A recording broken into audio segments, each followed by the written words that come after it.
దేవుడు ఈ ఉదయకాలం ఆయన్ని ఆరాధించుకోవటానికి ఆయన మందిరంలో మనల్ని ఉంచినందుకు మనం ఎంతైనా రుణస్థులం. ఆయన మనల్ని ప్రేమిస్తున్న విధానాన్ని మనం తలంచినప్పుడు కృతజ్ఞతతో ఉండకుండా ఉండలేం. మనసంతా అణువణువు దేవుని పట్ల కృతజ్ఞతతో నింపబడుతుంది. కారణం ఏంటంటే ఏ ఒక్కరూ చేయలేని వాటిని, లేక లోకమంతా చూచి మనల్ని వెలివేసిన సందర్భాల్లో, అవమానించిన సందర్భాల్లో, లేక పట్టించుకొని సందర్భాలలో, ఉదాహరణకి ఒక వ్యక్తి అన్ని ప్రక్కల అప్పులు చేసేసి ఎక్కడా కూడా ఒక సరైన ఒక పేరు లేకుండా అందరి చేత హేళన చేయబడుతున్న వ్యక్తిని ఎవరి దగ్గర తీసుకుంటారు? దగ్గర తీసుకుంటే ఇప్పుడు నన్ను కూడా అందరూ తిడతారు, నాకెందుకు వచ్చింది అని భావిస్తారు. ఇంకొంతమంది అయితే అంత అప్పులు చేశాడు, ఇప్పుడు నా దగ్గర ఉంటే నాకు ఇబ్బంది, నాకు కూడా నష్టం కలిగిస్తాడు అని భావిస్తారు. లోకమంతా త్రోసివేసిన ఆయన త్రోసివేయక ఆయన మన ప్రక్కన నిలిచేవాడు. అది అప్పులు కావచ్చు, లోకంలో ఇంకా వేరే వేరే పరిస్థితులు కావచ్చు, ఏదైనా కావచ్చు. ఆ మధ్యకాలంలో ఒకసారి ఇదే ప్రాంతంలో ఒక వ్యక్తిని అప్పుల వాళ్ళు వచ్చి భయంకరంగా వేధిస్తుంటే, ఎంతగా అంటే అతని మీద చేయి చేసుకుని అతన్ని మీద దాడి చేసే అంతగా ఒక రౌడీ గుంపు లాంటిది వచ్చి అతన్ని భయపెడుతున్న సందర్భాల్లో వాళ్ళ సహోదరి, మన చర్చ్ మెంబర్, ఆవిడ కాల్ చేస్తే నేను అప్పుడు అక్కడికి వెళ్ళాను చాలా కాలం క్రితం. వెళ్ళి, ఎందుకండి అంటే ఎంత అసహ్యంగా మాట్లాడుతున్నారంటే చాలా చాలా అసహ్యంగా మాట్లాడుతున్నారు. ఎందుకు అలా మాట్లాడతారు, అతను ఇప్పుడు నా దగ్గర లేవు ఇస్తాను అంటున్నాడు కదా అని. వెంటనే అతను అప్పు కట్టట్లేదని రౌడీలను కొంతమందిని తీసుకొచ్చినట్టున్నాడు ఆ వ్యక్తి. అతను ఏమన్నాడో తెలుసా? ఎరా, వాడు తీసుకున్న డబ్బులన్నిట్లో నీకు కూడా వాటా ఉందా అన్నాడు. ఎంత మాట చూడండి. అంటే మనుషులు వాళ్ళ హద్దులు, వాళ్ళ పరిస్థితులు దాటిన తర్వాత ఎమోషన్గా, భావోద్రేకాల్లో వాళ్ళ యొక్క పరిస్థితి దాటిపోయింది అనుకోండి, వాళ్ళు కంట్రోల్ తప్పారనుకోండి, ఇంకా ఏ విధంగా ప్రవర్తిస్తారో మనలో కొద్దిమందికి తెలుస్తుంది, చాలామంది తెలవకపోవచ్చు. అది తల్లి అయినా, తండ్రి అయినా, అన్నదమ్ములైనా, అక్కచెల్లెళ్ళైనా, లేక ఇరుగు పొరుగు వాళ్ళైనా, సమాజంలో ఎవరైనా కూడా. కానీ ఎలాంటి పరిస్థితుల్లో అయినా తోడు నిలిచేవాడు మాత్రం మనం ఆరాధిస్తున్న ప్రభువు ఒక్కడే. అందుకే ఎప్పుడు కూడా, దేవా, ఎలాంటి పరిస్థితుల్లో కూడా నన్ను త్రోసివేయక, నా చేయి విడవక, నా వెన్నంటి ఉండేవాడు నువ్వు కాబట్టి, నువ్వు తప్ప నాకెవరున్నారు దేవా అని అంటమే కాకుండా మనం ఇంకొక తీర్మానం కూడా చేయాలి. నీకు తప్ప నాలో ఇంకా దేనికి ఎవరికి చోటు లేదయ్యా అని చెప్పగలిగితే నీ జీవిత కాలం అంతా కూడా ధన్యుడుగా, ధన్యురాలుగా సాగిపోతుంది. ఈరోజు ఉమెన్స్ డే సందర్భంగా స్త్రీలైన వారందరికీ ప్రత్యేకమైన శుభాకాంక్షలు. మిమ్మల్ని దేవుడు దీవించునుగాక. ఈ సందర్భంగా చెప్పేది ఏంటంటే, పురుషులైన వాళ్ళకి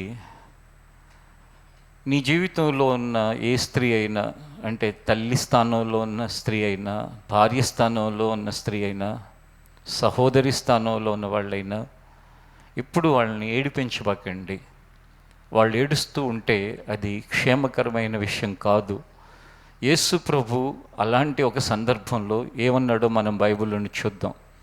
యోహాను సువార్త 20వ అధ్యాయం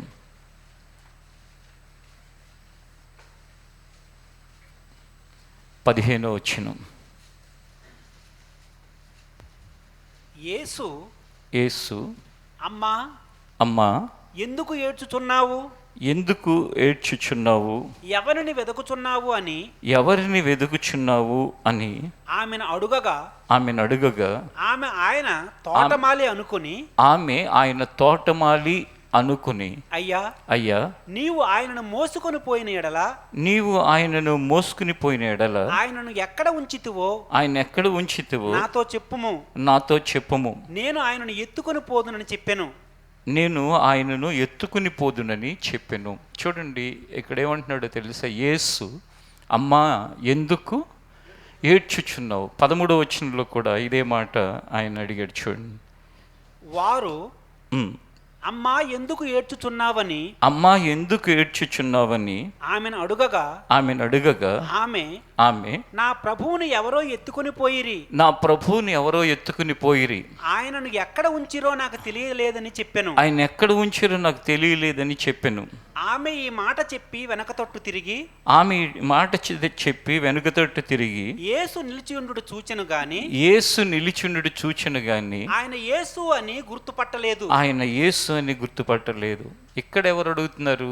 దేవదూతలు అడుగుతున్నారు. ఏమనంటే అమ్మా ఎందుకు ఏడుస్తున్నావు అని.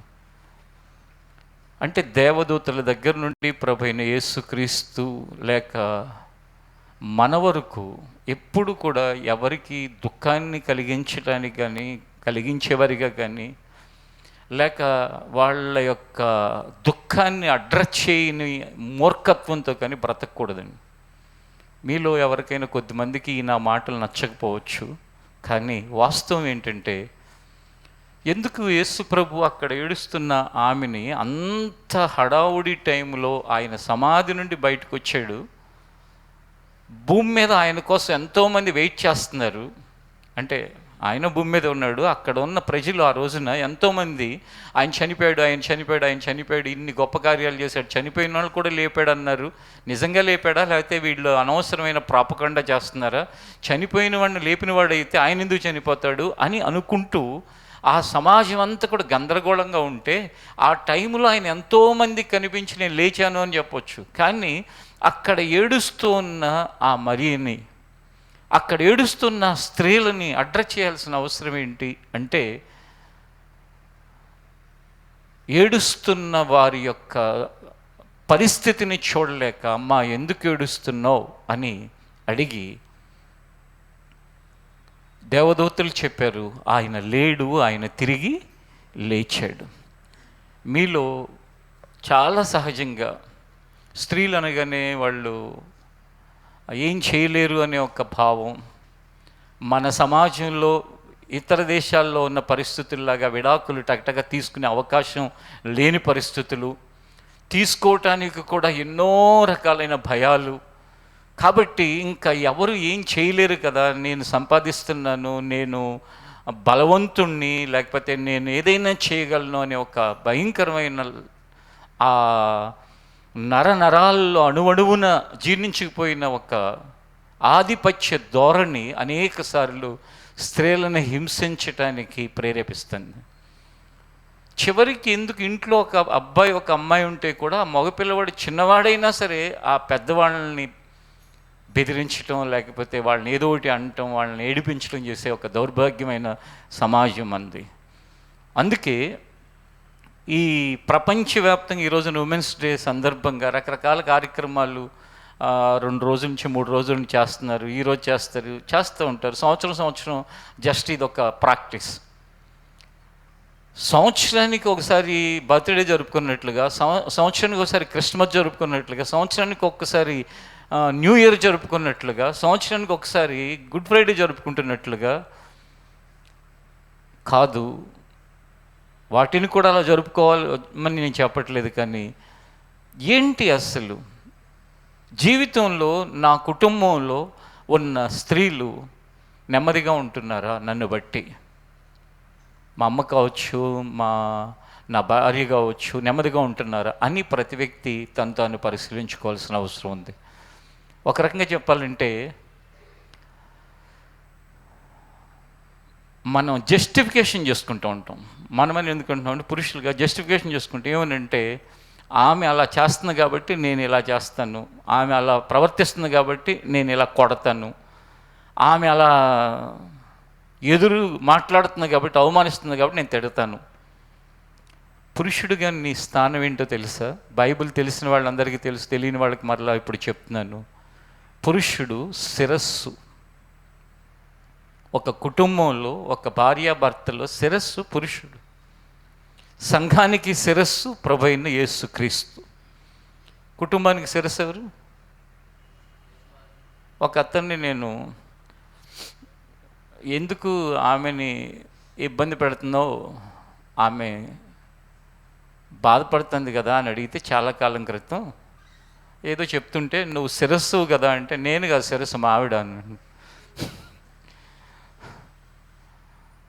ఇంకేమంటాం అంటే, నువ్వు శిరస్సామి అనుకుంటే సరిపోదు కదా. నిన్ను పుట్టించిన వాడు ఏమంటున్నాడు? నువ్వు శిరస్సురా బాబు, నువ్వు శిరస్సు అంటే నువ్వు హెడ్.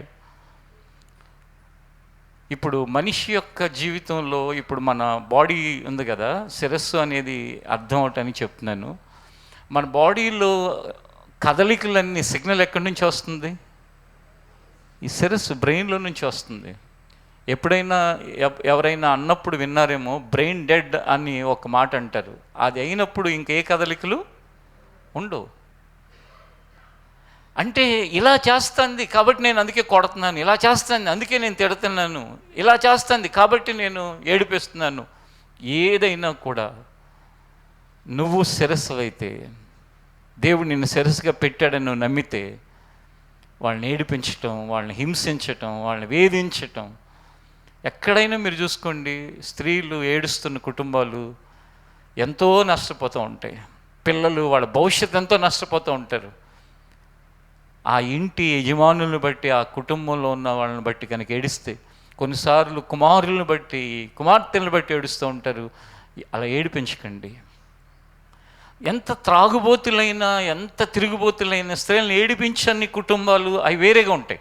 ఎందుకంటే వాళ్ళు ఏడుస్తున్నారు అంటే కనుక వాళ్ళు నిర్వర్తించాల్సిన బాధ్యతలు సరిగా నిర్వర్తించలేరు, వాళ్ళు చేయాల్సిన పనులు సరిగా చేయలేరు, వాళ్ళ ఆలోచనలన్నీ కూడా ఏమైపోతాయంటే దారి తప్పిపోతాయి ఏడిపించడం వలన. అందుకే ఎప్పుడు కూడా ఏడిపించే ఒక స్వభావం మంచిది కాదు. ప్రభువే ఆయన అడ్రస్ చేశాడు అక్కడ ఉన్న ఏడుస్తున్న వాళ్ళని. దేవదూతలు కూడా అడ్రస్ చేశారు ఏడుస్తున్న స్త్రీలని. అయ్యా ఎందుకు ఏడుస్తున్నావు అని ఎక్కడ ఉందా బైబిల్? అంటే మగవాళ్ళు ఏడ్చిన పురుషులుగా ఆయన అడ్రస్ చేస్తాడు, ఆయన దయ చూపిస్తాడు ప్రార్థన చేస్తే, కన్నీటి ప్రార్థన చేస్తే. అందుకే దుఃఖాక్రాంతులను ఓదార్చడానికి అని ఉంది, అది వేరే విషయం. కానీ ఇక్కడ ఇమ్మీడియట్గా అమ్మా ఎందుకు ఏడుస్తున్నావు అని అడిగి అడ్రస్ చేసి ఆయన లేచాడని దేవదూతలు చెప్పారు. ఈ ఉమెన్స్ డే సందర్భంగా 2026 సందర్భంగా ఈ ఫ్లోర్లో, పై ఫ్లోర్లో, ఇంకా లైవ్లో ఎక్కడ ఉండి వింటున్న వాళ్ళైనా ఒక స్థిర నిర్ణయం, ఒక స్టేబుల్ డెసిషన్ ఏమనంటే, నా ఇంటిలో ఉన్న స్త్రీలని, నా తల్లిని కావచ్చు, నా భార్యని కావచ్చు, నా చెల్లిని కావచ్చు, అక్కని కావచ్చు, నేను ఏడిపించేవాడిగా ఈ రోజుకి ఉన్నాను. కానీ ఇక మీదట నేను వాళ్ళని ఏడిపించను. ఎంత ఓర్చుకుంటే ఈ మనం ఇంతకుముందు తెలియక వెంబడించిన మార్గంలో కొన్ని గ్రంథాల్లో వాళ్ళు ఇలా రాసుకున్నారు. ఏమనంటే, తల్లి స్త్రీకి భూదేవి అనే అంత ఓర్పు, అంటే భూమికి ఉన్నంత ఓర్పు అని. ఎందుకు రాశారో తెలుసా? భూమిని మీరు తవ్వుతారు, ఏడుస్తుందా? భరిస్తుంది. దాంట్లోకి పెద్ద పెద్ద డ్రిల్స్ వేస్తూ ఉంటారు, బోర్లు, వందల అడుగులు వేస్తూ ఉంటారు. దాని మీద రకరకాల వ్యవహారాలు చేస్తూ ఉంటారు. ఒక్కొక్కడు కెమికల్ పోస్తాడు, కెమికల్ ఫ్యాక్టరీలో తీసుకు కెమికల్ పోస్తూ ఉంటాడు. ఇంకొకడు వచ్చి ఇంకేదో చేస్తాడు. ఎన్ని చేసినా సరే అది భూమి, అది భరించడానికి దేవుడు ఏర్పాటు చేశాడు.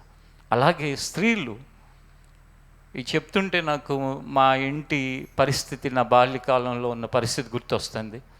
అలాంటి పరిస్థితుల్లో ఉన్న వాళ్ళకి ఆదరణ కలగటానికైనా నాకు చెప్పబుద్ధి అవుతుంది ఈ మాట. ఏంటంటే, నాకు ఊహ తెలుస్తున్న కాలంలో మా ఇంటి పరిస్థితులు ఏంటంటే, మా నాన్నగారు గవర్నమెంట్ జాబ్ అయినప్పటికీ కూడా ఆయన అన్ని మంచి లక్షణాలు ఉండే, ఇంటికి కావలసినవన్నీ మా అమ్మని కాలు బయట పెట్టకుండా చూసుకునేవాళ్ళు. కానీ ఆయనకి పేకాట వ్యసనం ఉండేది, పేకాడుతూ ఉండేవాళ్ళు. అంటే ఊహ తెలిసేసరికి నాకు ఎలా తెలిసిందంటే, ఎవరైనా కనుక బంధువులు ఇంటికి వస్తే మా నాన్నగారిని అడుగుతారు కదా ఇంట్లో, మా అమ్మ తరపున ఉన్న వాళ్ళు అడిగి, బావగారు ఏరి, మా అమ్మకి 5 అన్నలు, తమ్ముడు, అందరు కలిపి 5 సహోదరులు. ఎవరైనా వస్తే వాళ్ళ సంబంధికులు, వాళ్ళ పిల్లలు వస్తే మామయ్య ఏడి, బావగారు ఏరి అని వాళ్ళు అడిగితే మా అమ్మ బయటికి వెళ్ళారని చెప్పేది. వాస్తవంగా మా అమ్మకి తెలుసు పేకాటానికి వెళ్ళారని. అప్పుడప్పుడు పెరుగుతున్న నాకు ఊహ తెలిసిన నాకు మెల్లగా, అయ్యా నాన్నగారు అక్కడ పలానా చోట ఉంటారంట, తీసుకురా అని పంపించేది. నేను వెళ్ళి, ఇద్దరం కదా, చిన్నోడు మా తమ్ముడు, వాడికి చెప్పేది కదా నాకు చెప్పేది. నేను వెళ్ళేవాడిని. వెళ్ళి ఆ పేకాట ఒక ఇల్లులో చక్కగా చుట్టూ కూర్చునేవాళ్ళు. ఆ దృశ్యాలు ఇప్పటికీ కళ్ళకు కట్టినట్టు నాకు కనపడతాయి. పల్లెటూరులో అక్కడ చుట్టూ రౌండ్గా కూర్చునేవాళ్ళు, మధ్యలో డబ్బులు వేసి ఉంటాయి అన్నమాట, ఇట్లా గుట్టలాగా పేకలు అంత చుట్టూ. వెళ్ళి ఇలా చూసి నాన్నగారు అనగానే సీరియస్గా చూసేవాళ్ళు. చూస్తే ఎవరైతే వచ్చారో వాళ్ళు వచ్చారు, వస్తున్నాళ్ళే పదా అని. వచ్చిన వెంటనే వచ్చేవాళ్ళు కాదు, మళ్ళీ కాసేపటికి కొన్నిసార్లు రెండోసారి, కొన్నిసార్లు మూడోసారి చాలా కోపంగా నా వైపు చూసేవాళ్ళు. నేనేం చేయను, ఇంట్లో ఆవిడ పంపిస్తే నేను వెళ్ళేవాడిని. ఆ పరిస్థితులు కొన్నిసార్లు ఎక్కడి వరకు దారితీసాయంటే, అలా వెళ్ళి తీసుకురావటం పెద్ద చిన్న విషయమే, కానీ డబ్బు, ఆయన గవర్నమెంట్ జాబే జీతం వస్తుంటే అది సరిపోక పొలంలో పంటని ఖర్చు పెట్టి, కొన్నిసార్లు లోన్లు తీసుకుని ఖర్చు పెట్టి, అంటే ఇప్పుడులాగా లోన్లు, పర్సనల్ లోన్లు కాదు, పంటల మీద ఇచ్చే లోన్లు, అవి ఖర్చు పెట్టి, పంట పొలం మీద వచ్చే ఆ లోన్లు ఖర్చు పెట్టి, లోతుగా నాకు ఆర్థిక పరిస్థితులు ఎప్పుడు నా వరకు రాలేదు. కానీ నాకు అవగాహన, మా అమ్మ బంగారం ఆ బ్యాంకులో పెట్టిన సందర్భాలు. కానీ దేవుని మహాకృప వలన అలాంటి సమయంలో ప్రభు దగ్గరికి వచ్చారు. మా అమ్మ ప్రభు దగ్గరికి వచ్చిన 1 సంవత్సరానికో సంవత్సరంన్నరకోనండి, ఒక్కొక్కళ్ళ జీవితంలో ఆయన నిర్ణయ సమయంలో జరుగుతాయి. ఆ పేకాట ఆడుతున్న ప్రాంతంలో ఆయన ఉద్యోగాన్ని తీసి, విజయవాడ దగ్గరలో అన్నమాట ఇది, తీసి దూరంగా విశాఖపట్నం దగ్గరికి ట్రాన్స్ఫర్ చేశారు. ఒక ప్రత్యేకమైన కారణంతో. ఆ కారణం ఏంటంటే, చాలా సిన్సియర్ జాబ్లో. మళ్ళీ ఎంత సిన్సియర్ అంటే, ₹1 లంచం కానీ, లేకపోతే ఒక పని 1 గంట తప్పించుకోవటం కానీ, చాలా సిన్సియర్. వీళ్ళని ఏం చేశారంటే, విశాఖపట్నం ఆ ప్రాంతం, విజయనగరం, శ్రీకాకుళం జిల్లాలు డెవలప్ చేయాలి అని, ఆ మిల్క్ డైరీ అనమాట అది డిపార్ట్మెంటు, విజయ డైరీ, అక్కడికి తీసుకెళ్ళి అక్కడికి వేశారు. ఎందుకు వేశారో వాళ్ళ కారణాలు వాళ్ళకు ఉన్నాయి. కానీ ఆ కారణం మా కుటుంబ పరిస్థితుల్ని పూర్తిగా టర్న్ చేసేసింది. ఆ దెబ్బతో ఆయన ప్యాకార్డ్ గుడ్ బై చెప్పేశారు. కారణం ఏంటంటే, ఈయన మనస్తత్వం ఏంటంటే, ఎవరైనా పరిచయస్తులుంటే ముందుకు వెళ్ళగలుగుతారు, కానీ పరిచయం లేని వాళ్ళతో ఆయన మాట్లాడి ముందుకెళ్ళే అంత చొరవ తీసుకునే వ్యక్తి కాదు. అక్కడికి వెళ్ళినాక ఒక్కడు కూడా పరిచయం ఎవడు ఉండడు కదా, ఎక్కడికి వెళ్ళి ఆడతారు, ఎవరితో ఆడతారు. ఆయన పనిలో పడిపోయారు. ఆ రోజు ఆయన వదిలిపెట్టేసింది. మరలా జీవితంలో ఇంకెప్పుడు దాని జోలికి వెళ్ళాల. ఇంట్లో పరిస్థితులు ఎలా ఉంటాయి, నీ వ్యసనం లేక నీ బలహీనత, నీకున్న తొందరలు, నీ కుటుంబ సభ్యులుగా నీ భార్యని, నీ తల్లిని, లేక నీ కుటుంబంలో ఉన్న వాళ్ళని వేధించి దుఃఖపెట్టి, నీ యొక్క కుటుంబంలో ఆర్థిక పరిస్థితులని తారుమారాయి. ఆ బాధ వాళ్ళు కన్నీరు పెట్టేటట్టుగా చేస్తుంది. సరే, కొంతమందికి ఏ వ్యసనాలు ఉండవు, కానీ అహం ఏంటంటే, నాకే అన్నీ తెలుసు అని అహం వాళ్ళని మాటికి కించిపరిచి, నర్మస్కా నీకేం తెలుసు, ఇలాంటి పరిస్థితులు మరికొంతమందివి. ఇంకొంతమందికి అనుమానాలు.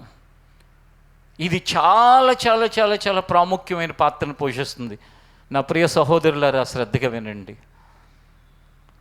ఏది వ్యసనాలు పోషించే పాత్ర కంటే, అహం పోషించే పాత్ర కంటే ఎక్కువ పాత్ర పోషించేది, అంటే స్త్రీలు ఏడవటానికి కారణమయ్యే ఒక విషయం అనుమానం. మీలో భార్యను అనుమానించేవారు కానీ, కుటుంబ సభ్యుల మీద అనుమానంతో బ్రతికే వాళ్ళకి కానీ నేను ఒకటే చెప్తున్నాను, 99% అవి అనుమానాలే. ఎక్కడో 1% దారి తప్పి వాళ్ళు ఉంటే ఉండొచ్చేమో. మరి ముఖ్యంగా దేవుని వాక్యాన్ని ప్రతి వారం వింటూ దేవుని మార్గంలో నడుస్తున్న వాళ్ళ జీవితాలను చూస్తే కనుక బహు అరుదు అలాంటి ఎవరైనా మనస్సాక్షిని చంపుకుని ఇంకా అలాంటి దారిలో వెళ్ళేవాళ్ళు ఉంటారేమో. కానీ అలాంటిది నువ్వు మాటిమాటికి అనుమానంతో నీ భార్యని వేధిస్తూ, నీ కుటుంబ సభ్యుల్ని ఏడిపిస్తూ, ఇంట్లో ప్రశాంతత లేకుండా వాళ్ళు అసలు ఎందుకు బ్రతకాలి, చచ్చిపోతే అయిపోతుంది కదా అని అనుకునే అంతవరకు తీసుకెళ్ళి చివరికి వాళ్ళు ఒక మొండిగా మూర్ఖంగా అయిపోయి రోజు కన్నీరు పెడుతూ, నువ్వు పడుకున్న తర్వాత వాళ్ళు పెట్టే కన్నీరు ఆయన చూస్తున్నాడు. ఈ రోజుతో అయినా దాన్ని విడిచిపెట్టడానికి సిద్ధపడితే మంచిదని నేను ప్రేమతో బ్రతిమలాడి చెప్తున్నాను. ఒకటి చెప్తున్నాను చూడండి, నువ్వు అనుమానించి వాళ్ళ ప్రవర్తనని 10 సంవత్సరాలుగా ఏమైనా మార్చగలిగావా?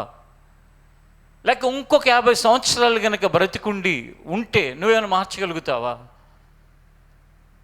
అనుమానంతో మంచి ప్రవర్తనతో వాళ్ళని చెడ్డ ప్రవర్తనలోకి తీసుకెళ్ళిన వాళ్ళు ఎంతోమంది ఉన్నారు. ఇంకెంత నిజాయితీగా ఉన్నా, ఎంత పద్ధతిగా ఉన్నా అనుమానించడం అనట్లేదు కదా, ఇంకేంటి అని తెగించిన వాళ్ళు ఉంటారు. అనుమానం పెనుభూతం అని చెప్పి తెలుగులో ఒక సామెత ఎంత వాస్తవం అంటే, చిన్నప్పుడు చదువుకున్నప్పుడు నాకు తెలీదు అది ఎంత ప్రమాదం. పెనుభూతం అంటే ఏంట్రా అట్లా అంటారు అనుకున్నాను నేను. మీలో కూడా కొంతమందికి అర్థం కాకపోవచ్చు. ప్రాక్టికల్గా అలాంటి పరిస్థితుల మధ్యలో ఉన్న వాళ్ళ యొక్క మనోవేదన, వాళ్ళ యొక్క కన్నీరు మున్నీరుగా విలపించిన వాళ్ళ యొక్క కన్నీటి పరిస్థితులు, వాళ్ళ వ్యధ, అప్పుడు అది చూస్తే తెలుస్తుంది ఏంటంటే అనుమానం పెనుభూతం అనేది ఎంత వాస్తవమో అని. కాబట్టి ఎక్కడ ఏ మూల ఎవరు కూర్చుని వింటున్నా నీ జీవితంలో అనుమానిస్తూ, భార్య ఒక మంచి చీర కట్టుకుంటే అనుమానిస్తుంది, లేకపోతే ఒక మంచి డ్రెస్ వేసుకుంటే అనుమానిస్తూ, లేక మంచిగా వాళ్ళు కనుక తయారైతే అనుమానించటం, వాళ్ళ యొక్క ప్రతి మూమెంట్ని అనుమానిస్తూ వాళ్ళని ప్రశాంతంగా బ్రతకనివ్వకపోతే ఆ దుఃఖానికి ఎవరు లెక్క చెప్పాలి దేవుడి దగ్గర? ఆ మానసిక స్థితి, ఆ స్త్రీల యొక్క మానసిక పరిస్థితులు ఎలా ఉంటాయి తెలుసా? పిల్లల మీద సరిగ్గా కాన్సన్ట్రేషన్ చేయలేకుండా అయిపోతున్న పరిస్థితి, మంచి ఆలోచనలు వాళ్ళకి కలగకుండా అయిపోతుంది ఈ ఒత్తిడి. వాళ్ళు ఉద్యోగాలు చేసేవాళ్ళు అయితే కనుక మంచి ఉన్నతమైన స్థానానికి వెళ్ళవలసిన వాళ్ళు ఉండగా వాళ్ళ మానసిక పరిస్థితులన్నింటినీ కృంగదీసి చెప్పాలంటే చంపి మానసికంగా చంపేశావు. మానసికంగా చంపి శరీరంతో సంసారాలు చేసేవాళ్ళు ఎంతోమంది. ఎంతకాలం ఇలా చేస్తారు? దేవుని మందిరంలో అనేక విషయాలు, దేవుని యొక్క వాక్యాలు ఎన్నో వింటూ ఉంటున్నావు. ఇలాంటి విషయాలు సాధారణంగా రాదు ఎప్పుడు, కానీ ఎందుకో దేవుడు ఈరోజు దాన్ని బయటికి తీసుకొస్తున్నాడు. జీవితంలో ఎంతకాలం అలా బ్రతుకుతావు? మనసును చంపి శరీరము నాదని అనుకుంటూ, శరీరము నాకు కావాలనుకుంటూ ఎంతకాలం, ఎంత దూరం ప్రయాణం చేస్తావు? ఆలోచించి ఒకసారి మీరు పరిశుద్ధ గ్రంథమైన బైబిల్లో నుండి ఒక మాటని, మత్తయి సువార్త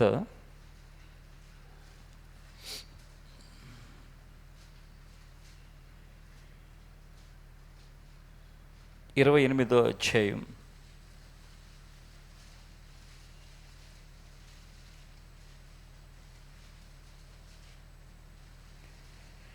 5వ వచనం. దూత ఆ స్త్రీలను చూచి మీరు భయపడకుడి, సిలువ వేయబడిన యేసుని మీరు వెదుకుచున్నారని నాకు తెలియను. ఆయన ఇక్కడ లేడు. తాను చెప్పినట్లే ఆయన లేచి ఉన్నాడు. రండి ప్రభువు పండుకొనిన స్థలము చూచి ప్రభు పండుకున్న స్థలము చూచి త్వరగా వెళ్ళి ఆయన మృతులలో నుండి లేచి ఉన్నాడని ఆయన మృతుల్లో నుండి లేచి ఉన్నాడని ఆయన శిష్యులకు తెలియచేయుడి. ఇదిగో ఆయన గలిలయలోనికి మీకు ముందుగా వెళ్ళుచున్నాడు. అక్కడ మీరు ఆయనను చూతురు. ఇదిగో మీతో చెప్పి తినే.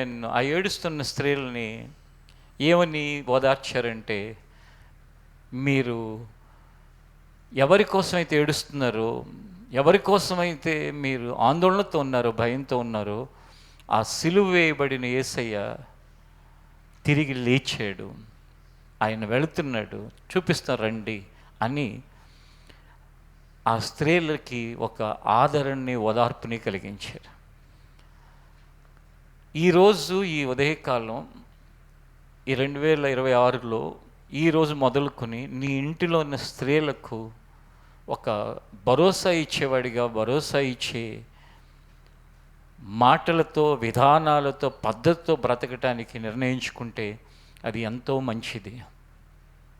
ఎన్ని 100 కోట్లు ఉన్న వాళ్ళైనా, 1000 కోట్లు ఉన్న వాళ్ళైనా, ఎంత బంగారం ఉన్నా, ఎంత వెండి ఉన్నా, ఏది ఉన్నా, ఆ ఇంట్లో ఆడవాళ్ళు ఏడుస్తూ బ్రతుకుతుంటే ఆ వర్త్ అంతటికి కూడా, నెట్వర్త్ అంతటికి కూడా గుండు సున్నా అంత విలువ అంతే.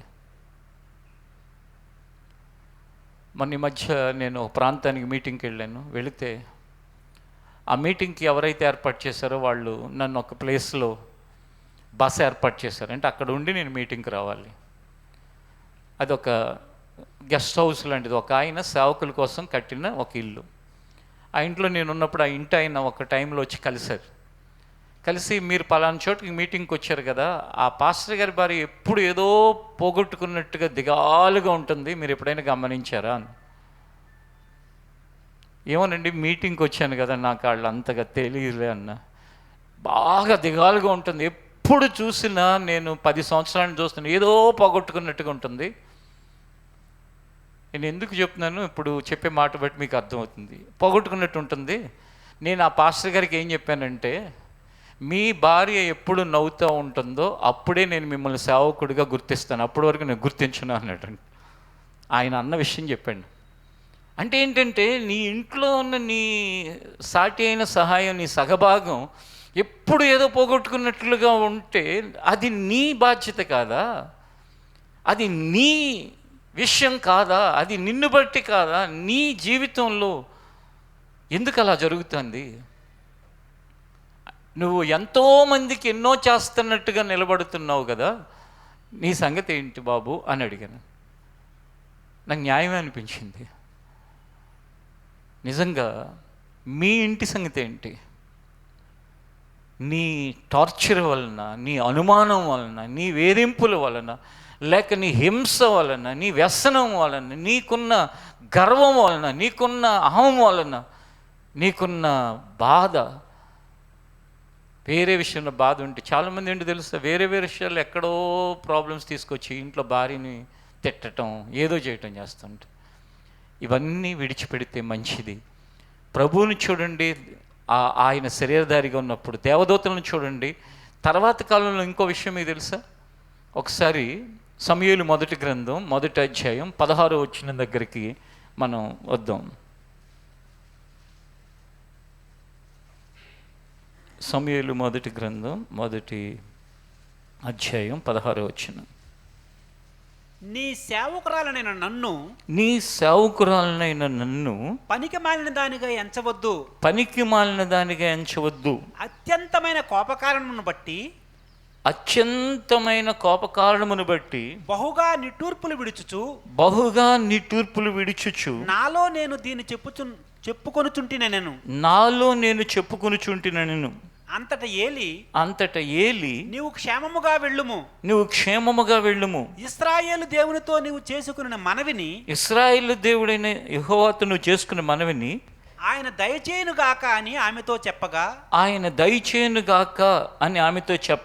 ఆమె అతనితో, ఇశ్రాయేలు దేవునితో నువ్వు చేసుకున్న మనవిని ఆయన దయచేయును గాక అని ఆమెతో చెప్పగా, ఆమె అతనితో నీ సేవకురాలైన నేను నీ సేవకురాలనైన నేను నీ దృష్టికి కృపనందుదును గాక నీ దృష్టికి కృపనందుదును గాక నేను. తరువాత ఆ స్త్రీ తన దారిని వెళ్ళిపోయి భోజనము చేయుచు నాట నుండి దుఃఖముఖిగా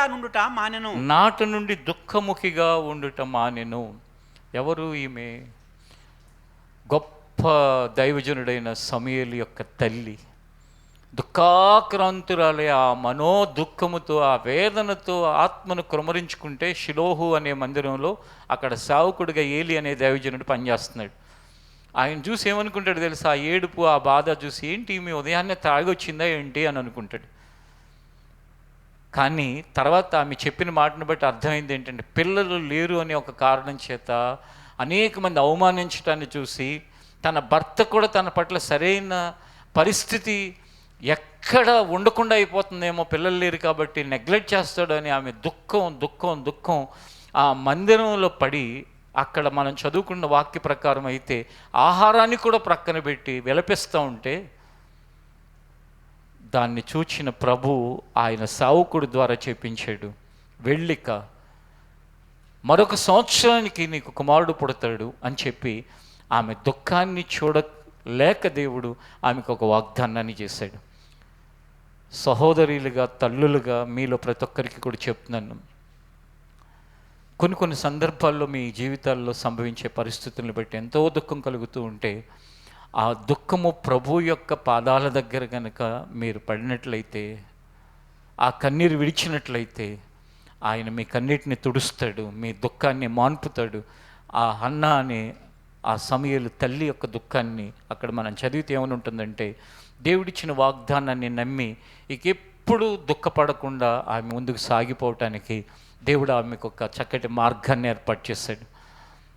అలాగే యేసు ప్రభు తల్లి అయిన మరియ కూడా ఆయన సిలువ వేయబడిన సందర్భంలో ఏడుస్తూ బాధపడుతూ అలా చూస్తుంది. తనకి ప్రియాతి ప్రియమైన కుమారుడు సిలువలో వేలాడుతూ చేయి దాటిపోతున్న పరిస్థితులు. ఇంకా అలాంటి సందర్భాలలో ఆయన ఆ తల్లి దుఃఖాన్ని చూసి ఏం చేశాడో తెలుసా? యోహోను అనే తన ప్రియ శిష్యుని పిలిచి, యోహోను ఇదిగో నీ తల్లి అని అప్పగించి ఆమెకు ఒక ఊరటిని, ఆదరణని కలిగించాడు. కుమారుడు అలా అయిపోయాడని మొత్తం దుఃఖం పోయిందని కాదు, కానీ తాను చేయగలిగిన దాన్ని చేసి ఆమె దుఃఖము లేకుండా చేయటానికి ప్రయత్నించాడు. ఇక్కడున్న ఏ వయస్సు వాళ్ళైనప్పటికీ కూడా, యవనస్తులు కావచ్చు, మధ్య వయసులు కావచ్చు, పెద్దవాళ్ళు కావచ్చు, నీ కోడలు ఏడుస్తూ ఉంటే దానికి అలాగే జరగాలి అని ప్రవర్తించావంటే నీలో దేవుడి ప్రేమ లేనట్టే. లేక ఇంకెవరైనప్పటికీ కూడా నీకు నచ్చకపోవచ్చు, లేకపోతే వాళ్ళలో కొన్ని లోపాలు ఉండొచ్చు, కొన్ని బాధలు ఉండొచ్చు, కొన్ని ఇబ్బందికరమైన విషయాలు ఉండొచ్చు, కానీ వాళ్ళని అలాగున ఒక స్త్రీ ఏడుస్తుంటే ఏమీ కూడా బాధ లేకుండా ఎవడైనా ఉన్నాడంటే ఆ మనిషి హృదయం కఠినమైపోతే తప్ప అది సాధ్యం కాదు. ప్రభు ఆత్మ ఎవరిలో నివసిస్తుందో వారు దుఃఖపడుతున్నారనే వార్తే వాళ్ళ మనస్సుని కదిలిస్తుందండి. ఒకసారి ఒక అతను ఏముంది ఆడాళ్ళు ఇల్లు అన్న దగ్గర ఏడ్చారంటే ఇంకా మందే తప్పు అనుకుంటారు. ఇలాంటి అపార్థాలు అంటే అసలు వాళ్ళు ఏడ్చే వరకు అది తీసుకొచ్చి వాళ్ళని హింసించి, వాళ్ళని అవమానించి, వాళ్ళని అనుమానించి మళ్ళీ వాళ్ళ మీద లేనిపోయిన మాటలు మాట్లాడటానికి ధైర్యం ఎలా వస్తుంది? ఎలా మాట్లాడగలుగుతున్నారు? నువ్వు ఎంత భక్తుడివైనా, ఎంత జ్ఞానవంతుడివైనా, నీకు బైబిల్ ఎన్ని విషయాలు తెలిసినా వాళ్ళ మీద నువ్వు చేసే ప్రతి నెపంలో దేవుడు ఎంతో క్లారిఫికేషన్ ఇచ్చాడు. ఏమన్నాడు తెలుసా? స్త్రీలు బలహీనమైన ఘటమని ఎరిగి జ్ఞానంతో కాపురం చేయండి. కొన్నిసార్లు ఆర్థిక విషయాల్లో, కొన్నిసార్లు కొన్ని విషయాల్లో, కుటుంబ విషయాల్లో, మానవ సంబంధాలు వాళ్ళు బలహీనం అని ఎరిగి వాళ్ళతో కాపురం చేయి. కొన్నిసార్లు ఎలా వస్తుందంటే, నువ్వు నీ వాళ్ళు ఎవరో వస్తే వాళ్ళు సరిగ్గా చూడలేదని నీకు అర్థమైపోతుంది. నిజంగా అలాంటివి జరుగుతాయి. ఏమీ అందరూ కరెక్ట్గా ఉంటారని చెప్పను. అప్పుడు నువ్వు ఏమనుకోవాలి? అదొక బలహీనత నా భార్యలో, కాబట్టి నేను దాన్ని సహించుకుంటాను, నేను దాన్ని భరిస్తాను, నేను ముందుకు వెళ్తాను. నీకు తెలిసినా, నీకు అర్థమైనా, నువ్వు చూసినా చూసి చూడనట్టుగా నువ్వు వెళ్ళిపోయిన నీ మంచి ప్రవర్తన నీ భార్యలో మార్పు తీసుకురావడానికి కారణం కావచ్చు. ప్రేమ ద్వారా తప్ప మార్పు ఇంకా దేని ద్వారా సాధ్యం కాదు. అనుమానంతో ఎంతమందిని మార్చారంటే ఒక్కళ్ళని కూడా ఈ భూమి మీద ఎవరు మార్చరు. ఒకసారి అయితే ఒక సహోదరి చెప్పింది ఏమనంటే, అన్నా అసలు నేను నా కళ్ళని ఎందుకు ఇచ్చాడు దేవుడని నేను చాలా బాధపడుతున్నాను. ఏమ్మా ఏంటి అంత పెద్ద మాట అన్నావు? అన్నా ఎంత అనుమానం అంటే నేను ఇటನ್ನು చూస్తే నువ్వు కళ్ళతోనే వ్యభిచారం చేస్తున్నావు అని చెప్పేసి అంటాడన్నా. ఏం చేయాలి నేను చెప్పండి? ఇప్పటి వరకు ఎటువంటి లింకు పెట్టకుండా ఉంది ఎక్కడైనా ఉంటే ఈ చర్చిలోనే, లేకపోతే ఇప్పటికి నేను ఇది 5వ చర్చి, మేము మా భర్త నేను అందరం ఇప్పుడు 4 చర్చిల్లోనూ పెట్టేయటమే. ఎందుకంటే ఇక ఆయన అనుమానం. అసలు ఏమనుకుంటారండి? ఎక్కడికి వెళితే వాళ్ళతో, ఎక్కడికి వెళితే వాళ్ళు ఇష్టం వచ్చినట్లుగా, అసలు ఏంటి ఆ స్వభావం ఏంటి? అలాంటి ప్రవర్తనతో ఉన్న మిమ్మల్ని నేనేం అంటలేదు, కానీ మిమ్మల్ని ప్రేరేపిస్తున్న దురాత్మ వలన, చీకటి వలన, తెలియకుండానే మిమ్మల్ని తొందర చేసే ఆ దుష్ట ఆత్మల వలన మనిషి జీవితంలో ఈ లక్షణాలు ఉంటాయండి. కనీసం నన్ను ప్రేరేపిస్తున్నది చీకటి ఆత్మలను గ్రహించి ఈరోజు ఉదయకాలం గ్రహిస్తే, దేవుడు దయ చూపించి వాటి నీలో నుంచి వెళ్ళగొట్టేస్తే, ఇన్ని సంవత్సరాలు నీ భార్యని వేధించిన దానికి నువ్వేం చేస్తావంటే కాళ్ళు పట్టుకుని క్షమాపణ కోరుకుంటావు, కన్నీటితో ప్రభు పాదాలు పట్టుకుంటావు. అయ్యా నేను ఇలా తప్పుడు పనులు చేశాను, తప్పుడుగా బ్రతికాను. ఆమె నువ్వు వేధించిన సంవత్సరం తిరిగి ఇవ్వగలవా? ఆమె యుక్తకాలం, యవనకాలం నుంచి, వివాహం అయిన నాటి నుంచి నేటి వరకు అనుమానించిందని అన్నిటికీ నువ్వేం కాంపెన్సేషన్ ఇవ్వగలుగుతావు? ఎవరు ఇవ్వగలుగుతారు చెప్పండి?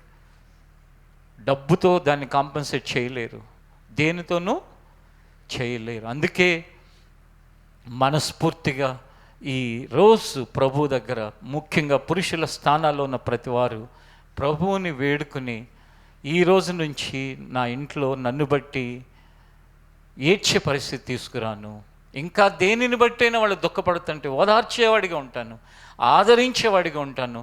నా కుటుంబాన్ని, చాలామంది అనుకోవచ్చు ఏమనంటే వాళ్ళకేదో ఫేవర్ చేస్తున్నారు మీరని, ఓదారిస్తే ఆదరిస్తే వాళ్ళకి ఫేవర్ చేయటం కాదు, నీకు నీ పిల్లలకి ఫేవర్ చేసుకుంటున్నావు. ఫైనల్గా నేను ముగించిపోతున్నాను, ఒక మాట అడుగుతాను, చెప్పండి. ఎవరైనా అలా వేధించి, హింసించి, అనుమానించి, బాధ పెట్టి, వాళ్ళకి మానసిక కృంగదీసి వాళ్ళ ప్రాణం పోవటానికి కారణం అయితే, అంటే డైరెక్ట్ కదా, ఇండైరెక్ట్గా అవన్నీ అయ్యే కదా జరిగేది. అసలు నువ్వు ఎంతకాలం బ్రతుకుతావు? అసలు ఎలా బ్రతుకుతావు? ఎప్పుడన్నా సరే భార్య చనిపోయిన భర్తలు ఎవరైనా కనపడితే ఒక్కసారి అలా పలకరించి వాళ్ళ యొక్క మనస్సులో ఉన్న దాన్ని ఎరగటానికి ప్రయత్నించండి. అలా హింసించి వేధించేవాళ్ళు ఏం చెప్తారో తెలుసా? ఏ రోజునైతే ఆమె చనిపోయిందో ఆ రోజునే నేను మానసికంగా చచ్చిపోయి ఇట్లా బ్రతుకుతున్నాను జీవోత్సవంలో. ఎవడు పట్టించుకుంటాడు? ఎవరి జీవితాలు వాళ్ళవి, ఎవరి పరిస్థితులు వాళ్ళవి. ఏదో ఎందుకు ప్రభు ఇంకా నన్ను బ్రతికించి ఉంచాడా, ఆయన తీసుకెళ్ళిపోతే బాగుంటుందని ఎన్నోసార్లు అనుకున్నాను అని గనక చెప్పకపోతే 99% మంది అప్పుడు నన్ను అడగండి. అంటే ఉన్నంత వరకు అన్నీ నీకు అమర్చబడుతున్నంతసేపు, అన్ని విధాలా నీకు అనుకూలంగా జరుగుతున్నంతసేపు నీకు అర్థం కాదు. కానీ ఒకవేళ జరగనిది ఏదైనా జరిగితే, జరగరానిది పరిస్థితులు ఎంత భయంకరం. అందుకే అంటున్నాను, వాళ్ళకి ఫేవర్ చేయట్లేదు, నీకు నీ పిల్లలకి ఫేవర్ చేసుకుంటున్నావు. అంటే నీ ప్రవర్తన మార్చుకోవటం నీకు, నీ పిల్లలకి క్షేమకరమైన విషయం. ఇప్పుడు పిల్లలు తల్లి లేని వాళ్ళు ఎవరైనా ఉంటే, ఆడపిల్లలు అయితే మరి ముఖ్యంగా ఎన్ని విషయాలు ఉంటాయండి. తల్లికి చెప్పుకోవటం, తల్లికి మాత్రమే చెప్పుకునే విషయాలు ఎన్నో ఉంటాయి. వాళ్ళ బాధలు ఎవరు తీరుస్తారు? అంటే ఒక స్త్రీ మీద సమాజంలో, సంఘంలో, లేక కుటుంబాలలో విస్తారమైన బాధ్యతలు అనేవి ఉంటాయి. ఆ స్థానంలో వాళ్ళు లేకపోతే కనుక జీవితం దారుణంగా, దరిద్రంగా మార్చబడుతుంది. ఇది చెప్తున్నప్పుడు ఇంకోటి గుర్తొస్తుంది. ఏంటో తెలుసా? 27 సంవత్సరాలుగా పరిచర్యలో ప్రారంభ దినాల్లో, ఇప్పుడు కొంచెం నేను మాట్లాడుతున్నాను, ఇప్పటికైనా మీ వైపు చూసేది ఎక్కువ ఉంటుంది, వీళ్ళ వైపు చూడటం తక్కువ ఉంటుంది నేను వాక్యం చెప్పేటప్పుడు.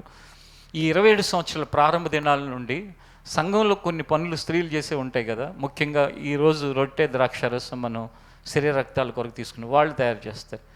ఆ తయారు చేసే వాళ్ళని ఈ మధ్యకాలంలో వేరే వాళ్ళు మార్పు చెందారు. కానీ 20 సంవత్సరాల పైగా కొందరు ఒకరు ఇద్దరు ఉండేవాళ్ళు, ఇద్దరు అంతే. ఆ ఇద్దరితో ఏ రోజున ఎప్పుడు కూడా నేను మీరు బాగా చేశారని కానీ, చాలా ఏ రోజున ఇబ్బంది లేకుండా చేస్తున్నారని కానీ, లేకపోతే ఏ రోజు మిస్ అవ్వకుండా చేశారని కానీ ఎప్పుడు కూడా నేను అభినందించాలి, అసలు మాట్లాడలే నేను వాళ్ళతో. కానీ ఈ 20 సంవత్సరాలుగా చేస్తూనే వచ్చారు. ఈ మధ్యకాలంలో 1 సంవత్సరం క్రితం మారిన వాళ్ళు కూడా చేస్తూనే వస్తున్నారు. అంటే వాళ్ళ బాధ్యత ఎంత చక్కగా నెరవేరుస్తారు. వాళ్ళు ఎవరు మాట్లాడినా, ఎవరు మాట్లాడకపోయినా, వాళ్ళని అభినందించకపోయినా, హోటల్లో అయితే నువ్వు డబ్బులు ఇస్తున్నావు, తింటున్నావు, ఇంకా అభినందించాల్సిన అవసరం లేదు, చెల్లు అయిపోయింది. నువ్వు ఇంట్లో నువ్వు అభినందించకపోయినా భరిస్తున్నారు, సహించుకుంటున్నారు, సాగిపోతూనే ఉంది కుటుంబం, జీవితం. కానీ హింసించటం, వేధించటం, బాధించటం ఏంటి? సంఘంలో మాత్రం ప్రారంభం నుంచి ఇప్పటి వరకు ఏ స్త్రీ అయినా, వాళ్ళు యవనస్తులైనా, మధ్య వయసులైన పెద్దలు, ఏ స్త్రీని ఏ విధంగానూ ఎవరు ఇబ్బంది పెట్టడం అనేది జరగకుండా చూసుకోవటానికి దేవుడు ఆయన పరసంబంధమైన జ్ఞానం ఇవ్వటం ద్వారా ఇన్ని సంవత్సరాలు ఎక్కడ ఎవరికి ఏ ఇబ్బంది కలగకపోగా, కొంతమంది తండ్రులైతే అక్కడికైతే పిల్లల్ని ఎంతో ధైర్యంగా పంపించవచ్చు, ఏ ఇబ్బంది ఉండదు. అక్కడైతే ఏ విధమైన సమస్య రాకుండా అక్కడ ఏర్పాట్లన్నీ ఉంటాయి అనే సాక్ష్యం మన సహవాసానికి, మన మినిస్ట్రీకి దేవుడిచ్చాడు. ఏది అనుసరిస్తూ, ఏది అవలంబిస్తూ, ఏ విధమైన బాధ్యతతో దీన్ని ముందుకు నడిపిస్తున్నానో అదే దానితో మీకు కూడా చెప్తున్నాను. కుటుంబంగా నేను ఇంట్లో ఎంతో నెమ్మదిగా ఉంటాను, నా భర్త, నా కుటుంబ సభ్యులు అని నీ ఇంట్లో ఉన్న స్త్రీ, తల్లి, లేక భార్య, లేక సహోదరి స్థానంలో ఉన్నవాళ్ళు చెప్పుకునే విధంగా నీ యొక్క జీవితం ఉండాలనేది దేవుడు చూస్తున్నాడు. కాబట్టి ఈ ఉమెన్స్ డే సందర్భంగా కొంతమందిని మనం సన్మానించి, లేకపోతే వచ్చిన వాళ్ళందరికి స్వీట్ ఇచ్చి ఇవి చేయటం మంచిదే. కానీ దానికంటే మంచి విషయం ఏంటో తెలుసా? ఒక తీర్మానం చేసుకుని, ఒక నిబంధనతో, నన్ను బట్టి నా కుటుంబ సభ్యులే కాదు, ఇరుగు పొరుగు వాళ్ళు కానీ, లేక సంఘంలో వాళ్ళు కానీ, లేక రక్త సంబంధులు కానీ ఏ స్త్రీని నేను అబ్యూజ్ చేయటం.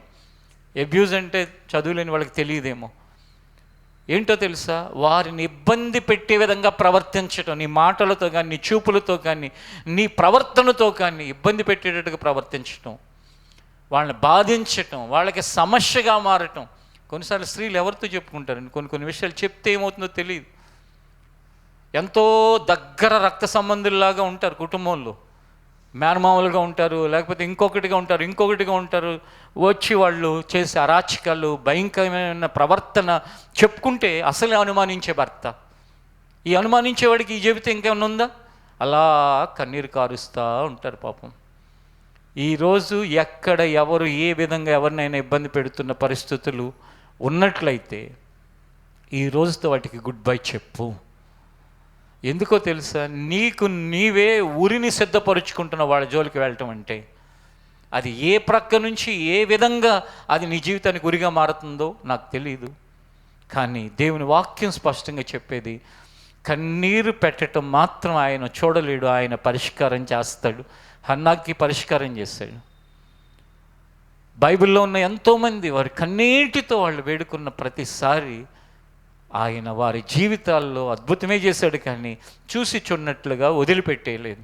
అలాగే ఏ స్త్రీ కన్నీరైనా, ఏ తల్లి కన్నీరైనా, ఏ సహోదరి కన్నీరైనా అది ఎవరికి మంచిది, క్షేమకరమైనది కాదు. ఈ ఆరాధనలో ఉన్న ప్రతి వారికి దేవుడు ఈరోజు అట్టి జ్ఞానమును కలుగు చేయనుగాక, అట్టి తీర్మానంతో జీవితంలో ముందుకు వెళ్ళే సహాయాన్ని అనుగ్రహించునుగాక. ఖచ్చితంగా దేవుని వాక్యమును బట్టి మనసు మార్చుకునే కృపను అనుగ్రహించునుగాక. ప్రార్థన చేసుకుందాం, లేచి నిలబడండి.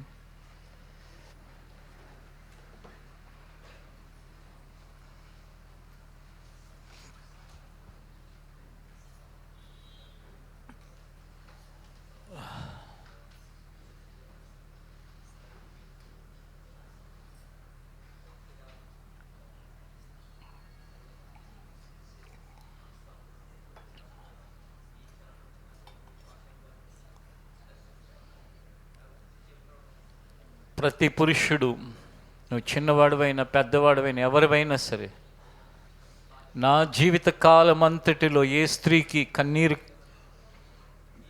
కలిగించే విధంగా ప్రవర్తించను నేను.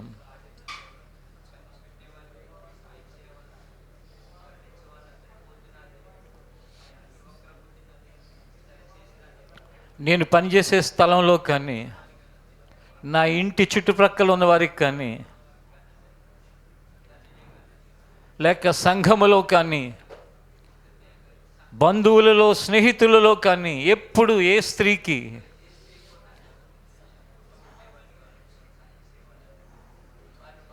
వేదన కలిగించే ప్రవర్తన నాలో ఉండకూడదు దేవా. క్షమించు, సహాయం చేయి, నా పట్ల దయ చూపించు నాయనా. గత కాలం అంతటిలో నా ప్రవర్తన అంతటిని క్షమించు, క్షమించు, దయతో క్షమించు నాయనా.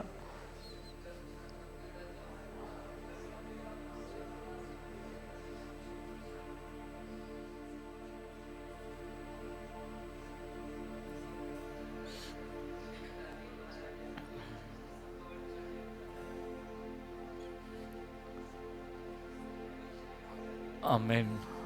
ప్రభు, వినిన నీ వాక్యము ద్వారా జీవితంలో మార్పు తెచ్చుకునే భాగ్యాన్ని నా తోటి సహోదరులైన వారందరికీ దయచేయి ప్రభు. ప్రతి సహోదరి, ప్రతి తల్లి ఈరోజు నువ్వు మాట్లాడిన విషయాలను బట్టి ఓదార్పును పొందటానికి, ఆదరణ పొందటానికి సహాయం చేయి ప్రభు.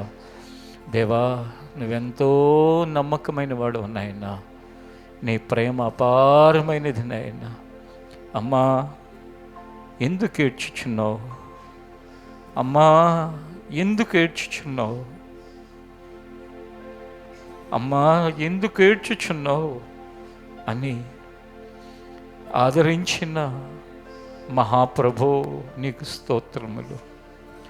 ఆదరించిన నా యేసు స్వామి నీకు కృతజ్ఞతలు. మా మధ్య మాతో ఉన్న సహోదరులను కూడా అలాగే ఓదార్చమని, ఆదరించమని, కన్నీటిని తొడవమని వేడుకుంటున్నాను. పిల్లల కొరకు వారు పెడుతున్న కన్నీటిని తుడువు నాయన.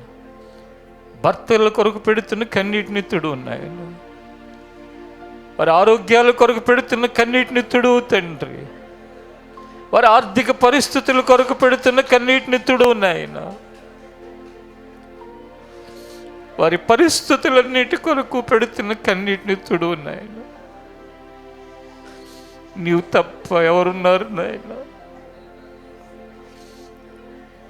ఆ భయానకమైన వేదనకరమైన పరిస్థితులకు ఎవరితో చెప్పుకోలేక, ఏం చేయలేక, నిస్సహాయమైన స్థితిగతుల మధ్యలో బ్రతుకుతున్నా నా ప్రియ సహోదరి, వారి జీవిత పరిస్థితుల కొరకు నేను వేడుకుంటున్నాను తండ్రి. సహాయం చేయి నాయన. నిశ్చయంగా ఈ ఆదివారం ఈ